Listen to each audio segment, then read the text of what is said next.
Assalamualaikum warahmatullahi taala wabarakatuh. Selamat malam. Terima kasih kamu yang hadir di channel saya Cucu Tumunda.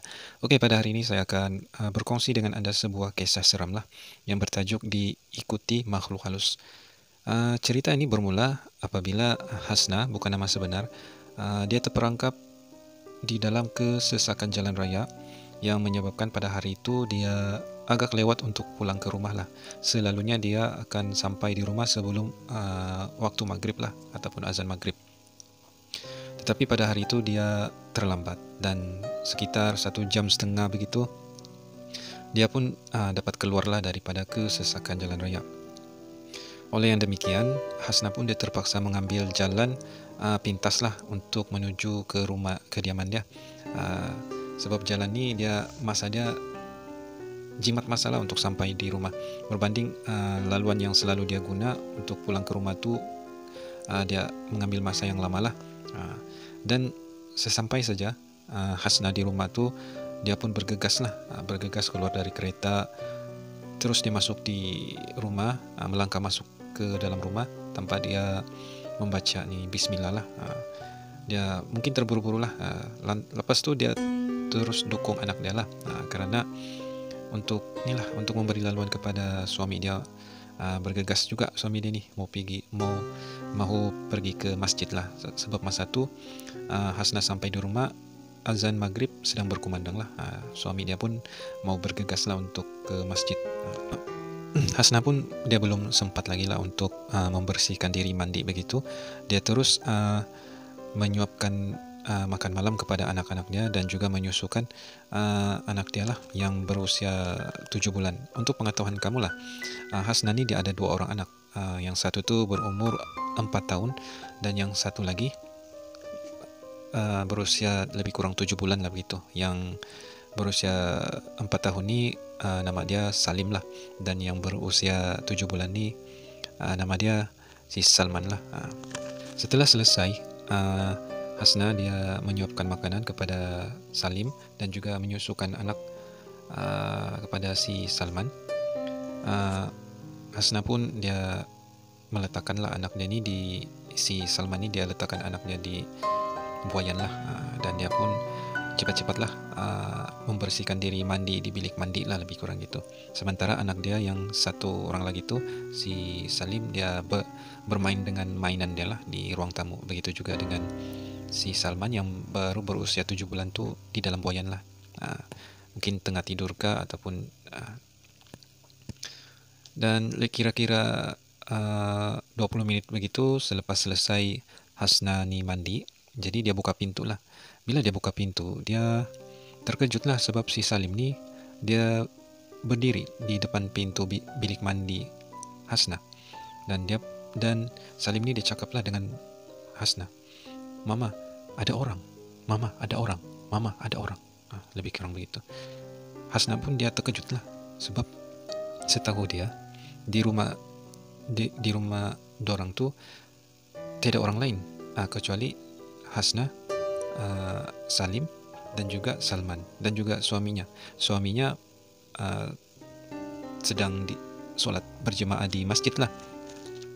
Jadi pada waktu itu juga Hasna dia terdengar suara seorang lelaki mengagah anaknya si Salman, menyebabkan Hasna dia terdengar si Salman, anak kecil itu, si Salman ketawa mengekek-ekek lah pada waktu itu. Dan dia heran, dia ambillah penyapu, yang kebetulan penyapu tu bersandarlah di tepi bilik mandi Hasna, dan sambil dia bagi isyarat lah sama anak lelaki dia, si Salim tu, untuk senyap lah. Si Salim ni pun dia ikut sajalah apa yang mama dia suruh, diam dan ikut di belakang lah sambil pegang kayu tu kan. Hasna pun pergi di ruang tamu. Bila dia sampai di ruang tamu, dia tengok keliling, dia tidak nampak siapa-siapa di ruang tamu. Dan si Salman yang bayi berusia 7 bulan tu, dia tiba-tiba berhenti ketawa. Jadi Hasna ni dia keliling lah, dia pergi dapur, pergi ruang tamu, pergi di luar, dia tengok tidak juga orang. Tapi sebelum tu dia ada dengar suara orang yang tengah mengagah bayi yang wah, lebih kurang begitulah dia dengar. Agak kasar sikit suara yang dengar tuh. Jadi dia sudah dia tengok-tengok semua keliling rumah, dia tengok, dia tengoklah baik dia si Salman ni. Dia tengok mata si Salman tu macam dia tercari-cari sesuatu lah, melilau mata si Salman ni ke kiri, ke kanan, atas, lebih kurang gitu, ke bawah dia tengok. Macam dia mencari sesuatu. Jadi menyebabkan si Hasna ni risaulah dan takut, dan dia pun telepon lah suami dia. Suami dia ni pun baliklah. Bila dia balik begitu, dia bagi tahu lah, si Hasna ni dia bagi tahu dengan suami dia lah. Dia cakap ada dia dengar suara yang agak kasar lah, macam suara lelaki begitu, mengagah anak dorang lah, si Salman yang baru 7 bulan begitu di Buayan. Jadi si suami ni pun buat macam tidak tahu lah, dia senyum-senyum, mungkin perasaan kamu saja, lebih kurang begitulah. Jadi malaslah si Hasna ni mau bertekak lah, jadi dia pendam sajalah, iyalah, lebih kurang begitulah. Tapi belum habis lah guys. Lepas tu bila waktu malam begitu, lebih kurang jam 2, jam 3 begitu, si Salman yang baru 7 bulan, baik dorang yang baru 7 bulan tu, dia menangis dari jam 1 lebih kurang begitu. Dia menangis sampailah subuh. Jadi Hasna dan juga suami dia ni tidak dapat tidur lah, sebab si Salman ni dia menangis lah, tidak berhenti. Dorang risau lah. Jadi pada keesokan harinya, dorang pun bawalah si Salman ni ke hospital untuk diperiksa lah. Mungkin si Salman ni dia ada sakit kah, demam kah. Tetapi setelah diperiksa badan Salman oleh doktor cakap Salman tiada sakit apa-apa, dan dorang tengok pun Salman dia macam tidak menangis, dia okey, dia macam gembira, normal lah begitu. Jadi dorang pun macam tidak suspek sesuatu lah. Jadi dorang balik pergi rumah begitu. Dorang tengok Salman macam gembira, macam tidak nangis-nangis yang macam yang dorang lalui sebelum ni. Tetapi bila waktu malam, bermulanya waktu malam, Salman dia menangis dari lepas maghrib. Dia menangis sampai pagi, lebih kurang gitu, tidak berhenti. Dia ada juga dia berhenti bila dia macam rasa penat, dia berhenti. Tapi selepas tu bila dia bangun, dia menangis lagi. Jadi si Hasna ni pun risau.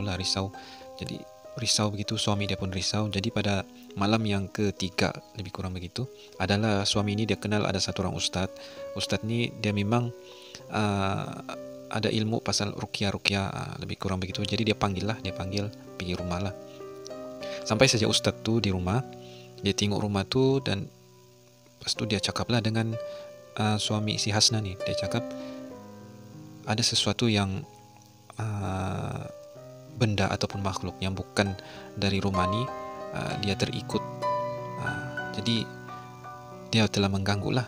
Dia tidak dapat ganggu kamu berdua, maksudnya Hasna suami dia, dan juga ya, ada anak dia si Salim tu kan.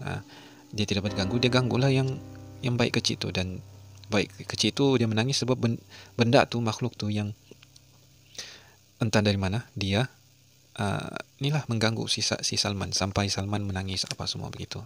Jadi ustaz ni pun dia baca lah ruqyah begitu. Dan selepas tu Salman yang baik 7 bulan tu dia berhenti menangis lah, dan ustaz tu sarankan untuk si Hasna dan juga suami si Hasna tu supaya sentiasa membaca surah ruqyah lah, ayat-ayat ruqyah begitu, ataupun membaca ni surah Al-Baqarah lah. Dan ustaz tu tanya kepada ustaz tu tanyalah kepada Hasna ataupun suami dia, dorang pernah pergi ke tempat yang macam tidak pernah dorang pergi, tapi sebelum ni dorang pernah pergi.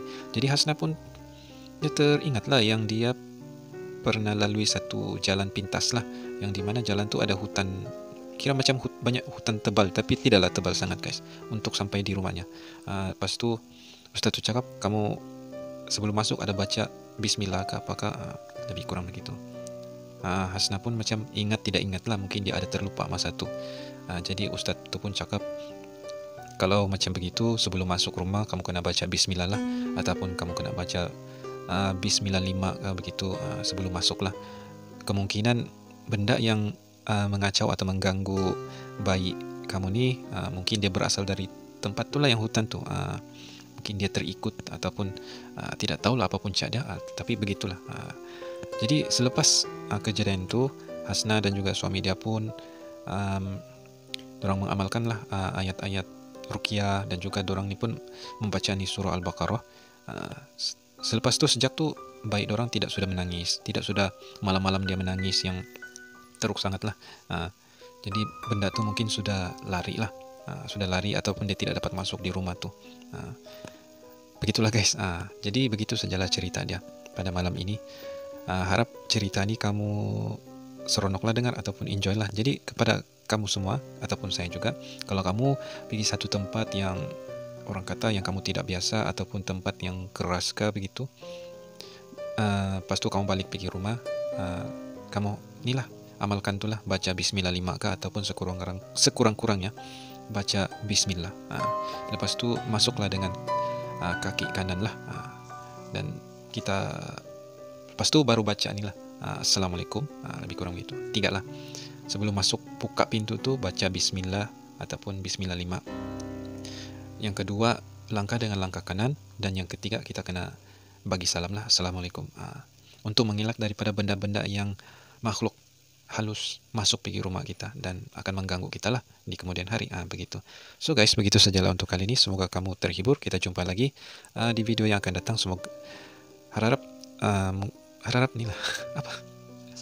Harap kamu terhibur lah guys. Kita jumpa lagi. Bye bye. Assalamualaikum. Selamat malam. Jumpa lagi.